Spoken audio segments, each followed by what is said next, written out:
Can we talk? The economy of life as pictured by the ocean. It's so beautiful out here. I would love to be able to stay here forever. You know, it's interesting.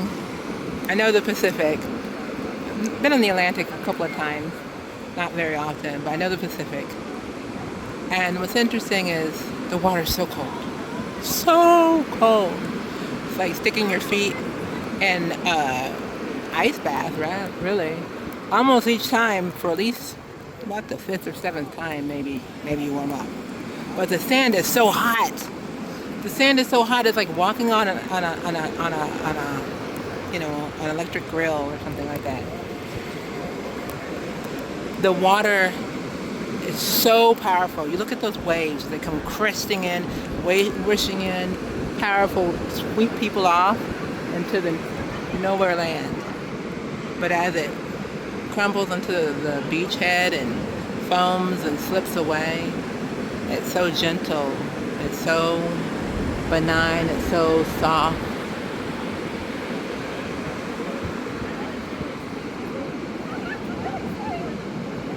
Yeah, the dichotomy. You see the ocean. There's a no. It seems endless. Even an ocean liner way, way, way out there. Way, way out there somewhere. And it seems endless. But we know that there is an end. There is another coastline. Not where my eyes could see. Not where a person on a plane could rapidly see. Not even with an ocean liner could see without traveling several days, if not several weeks. But it seems endless. You know, I so love when I get to come back here and I get to come and stare at the ocean. Listen to the sounds, smell the salt air. There's nothing more refreshing. And even that, the salt air, nothing more refreshing, nothing more cleansing, nothing more delicious. Yeah, you have too much salt on you, it sucks all the moisture out of you. You can't drink it. It's not refreshing, but it smells refreshing. The economy of the ocean, I praise the Lord for all things. And, you know, I really would love to live out here. And I'm always like, Lord, you know, you let everybody else in my family live out here. Why can't I live out here?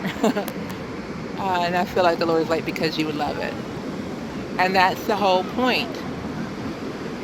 There's a lot to love. There's a lot to appreciate. There's a lot to desire. There's a lot to be rejoiced, to be glad about. But it's temporal. And what happens when we sadly encounter things or gifted things that are wonderful, that are amazing, that are delicious, that are delightful, we put all our hopes and trust, and then we stop seeing the other half. We stop seeing the dichotomy. We stop seeing that there is another coastline, that the ocean isn't infinite.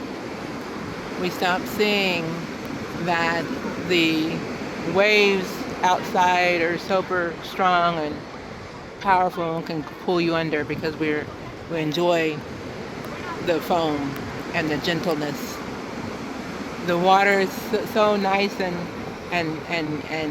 comfortable on our feet on the shoreline. We forget how hot it is in the sand or how cold it was when we first stepped in. The dichotomy of the ocean, sadly, we forget. We forget that it's just a temporary gift. And we forget to give thanks and praise to the giver of all good things. We forget not to hold fast to the things of this world, to put not our hearts and our treasures here. We forget the dichotomy of the ocean. I know I would forget, probably. Man, if I lived out here, I would be at the beach every single weekend. Every single weekend. And it's a weekday right now, and you see how many people are out here? So maybe every single day. I'm not sure. But this was not my lot, and that's okay, because the Lord is good. I really would love it too much.